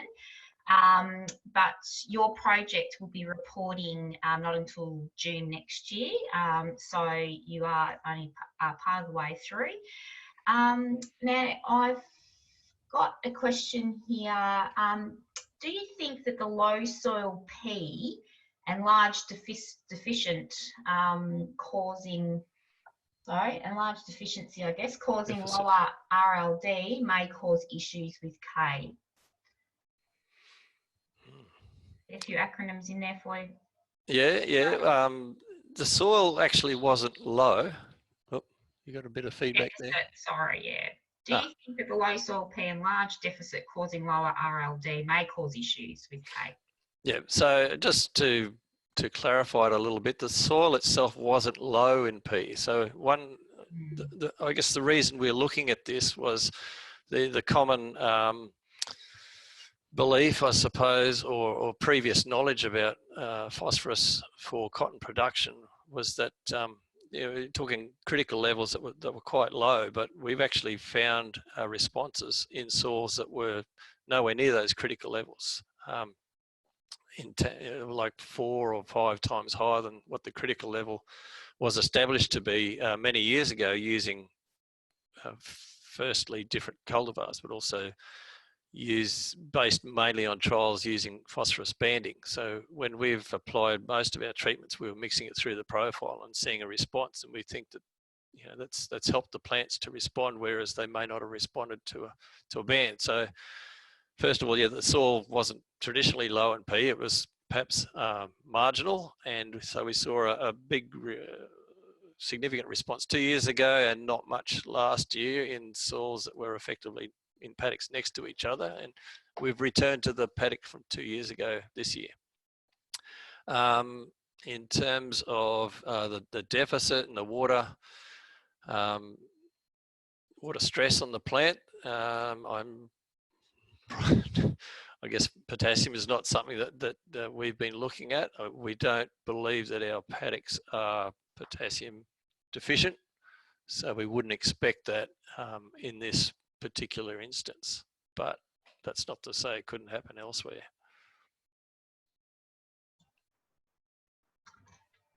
Okay, there's no more questions for you, Graeme, so I think you've got off very, very lightly there. Hopefully that doesn't mean that we haven't got too many from the cotton industry on board today, but look, thank you for putting that presentation together. Thanks also to Ben, John and Guna, a big part of the team, obviously, and then the tech support that you've been having as well. Dave Rowlings has just thrown one in there for you, Graeme. He's asking, do you think the cover crops distribute P to depth? I wouldn't think that the cover crops themselves are distributing it. I think it's more the cultivation that occurs in the cotton system that would help it be distributed more, because the phosphorus in these soils isn't really going to move on its own. It's only if the plant residues that it's in are distributed through the soil, and cotton what do you call it, cultivation. It tends to be, I guess, deeper than a lot of other systems. Not sure, perhaps Gunnar might like to, I don't know if he's allowed to comment on that one because it's his trial and his real area of expertise. That's fine. Gunnar, would you like to comment on that? Unmute yourself, Gunnar, and have a say.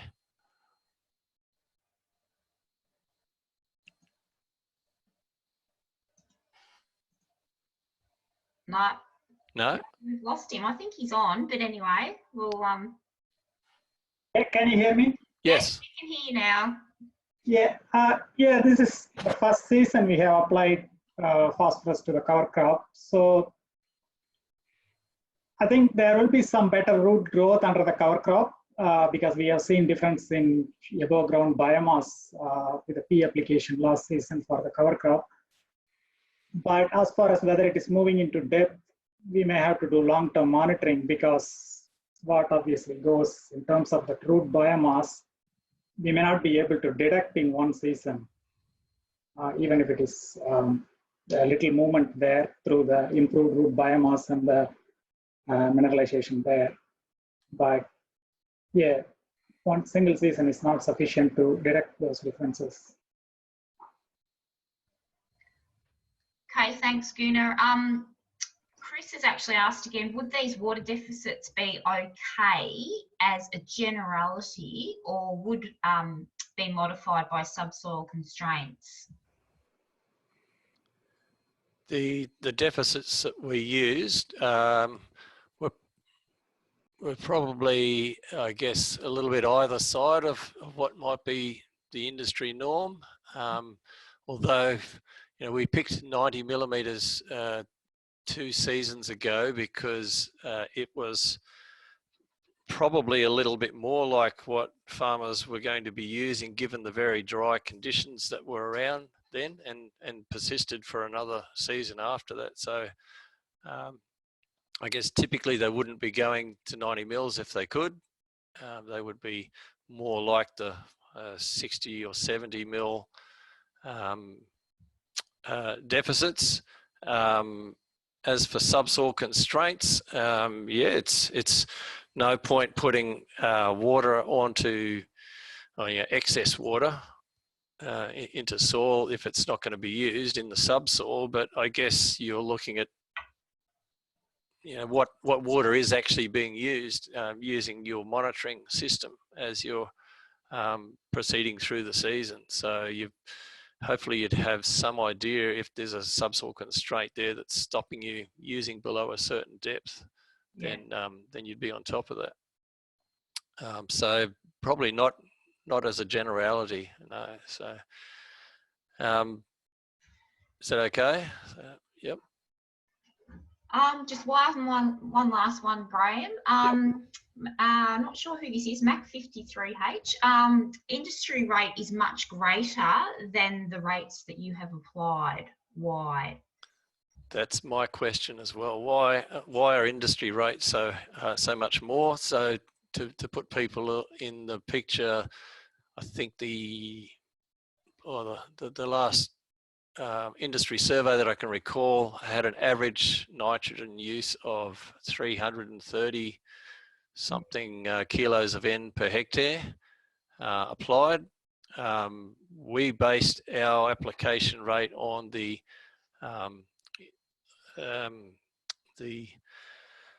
what's it called? Sorry, Nutrologic. Yes. So it's a model program that was developed out of previous work, showing that you know, you really only needed a certain amount to grow your crop, and we looked at what was in the soil before the season started, and we applied pretty much the difference of what was needed. In fact, we actually backed off a little bit because we were trying to, you know, get a little bit less than full maximum growth so that we could tease out some of the treatment differences a little bit better. Nutrologic, thanks, Gunnar. Yep. And Clarence. So yeah, that's and we've found that for the last 3 years of trials that that rate is all we need. So each trial we've always put on a rate that's equivalent to the industry rate, and we've got no difference in yield, generally no difference in biomass. When you do the calculations, you get a worse nitrogen use efficiency because you're putting more on, and it's not benefiting you in terms of greater economic yield. What you tend to do is put a lot more nitrogen into the seed, and you don't get paid for extra nitrogen in the seed. You can obviously sell your seed for protein, but it's just being exported. Okay. So Clarence is asking, quality penalties from XSN? Yeah, thanks, Clarence, sitting next to me here. Yes, if you do have XSN, that can cause some other issues. For example, an overly green crop at the end of the season when you're trying to get all the leaves off it to make for your defoliation for harvest or for picking, and it can also be linked to some pest issues as well. I'm not sure about the quality of the lint itself. There may be an issue there. Gunnar again might be able to type in an answer, or John perhaps. But you don't need it. Why people have been using it, I guess, is partly habit, and partly they're just thinking, well, it's okay to put some more on, because they're worried that if they don't have enough, there'll be a yield penalty there, which is much more economic than the extra amount that they're putting on as fertilizer. Mm-hmm. But what we've shown is there's a pretty big margin there between enough and what they're probably putting on. Okay. And this yep, another one there. Okay, well, it's obviously a statement. I think Chris is sort of giving his opinion on why the industry is probably over applying in the he's sort of saying underestimation, sorry guys, of size and efficiency of the mineralisation pool. So do you think that this is generally a missed opportunity within the industry? They don't realise the size of that pool? Exactly, and that's been the focus of a few different studies in the past to try and get a handle on that, and we've tried it in a few different ways, and we're obviously also being able to look at how much is mineralised just by comparing our fertilised plots with our nil nitrogen plots as well. So we can see the difference just coming out of the soil. And yeah, I think it's something that's still unknown, but it's certainly in our case contributed quite a healthy amount to the crop's needs. And sorry, previous work has also with 15N in the field has also shown how much of the soil nitrogen pool ends up in the crop compared to the fertilizer, and generally it's more from the soil than from the fertilizer. We've also done some 15N work last season that John's just currently putting some of the results together for. Yes, we have run zero nitrogens over multiple years at the same plot, on the same plots. Did we do the same plots? No, we had to re-randomize it, and we've had other crops in between to bring down any excess nitrogen that was in the soil after the cotton crop. Okay, so thanks, Dave, for throwing in that last question, and Graeme for picking that up so swiftly. So I think we'll finish things off there from the Cotton Project of New South Wales DPI in collaboration with, of course, CSIRO and Ben McDonald. So thanks very much, Graeme, for your contribution. And again, if people have any post presentation questions, they can always email me, and I'll have Graeme answer those. So look, just moving over to the last very small item on the program, I just wanted to let people know there's a lot of contributors within this webinar today, both from an industry perspective and also the 4 industries involved, but also the fertiliser industry. And also partners. So we just wanted to let you know that we actually are starting the final evaluation of the overall program in a bit of a stepped process. So that is actually commencing this week for both the dairy and the sugar industries. We will be undertaking an evaluation. So some of you may receive a survey for that evaluation. We really do encourage you to contribute, because this is really important information in terms of looking at the effectiveness of not only the research but also some of the extension elements of the program. The second project I'd like to let you know about, which is really, we've talked a lot about this today, is around the economics. So we're having a look at developing up with Econ Ag are our partners in this, developing some case studies looking at the economic results of some of the strategies that are being recommended by the research. So looking at the recommended strategies versus either industry practice in terms of what a farmer is doing, or industry best management practice. So that's the best management practices that industry are recommending. So those economic case studies will help us really build the picture of the more profit from nitrogen aspect of the project. So if anyone felt that there wasn't a lot of that in there today, is certainly a big component of the project, but we'll be actually wrapping that up and having a look at what's the best bang for buck in terms of the recommendations that come out of each of the sub-research projects. And again, we're commencing those with dairy and the sugar industry, purely because they're the projects that are finishing up first of all over the whole program. And then this time next year, we'll be certainly looking at the horticulture projects and the cotton projects as well, as a component of that final evaluation and economic case study project. So I'd like to thank you all for attending today. I think the technology has been overall quite kind to us. Don't forget that we actually have another session tomorrow. We encourage you all to attend, plus we have more that have registered. So we'll hear from our 3 sugar projects. 2 of those are pretty much final reporting that will be presented.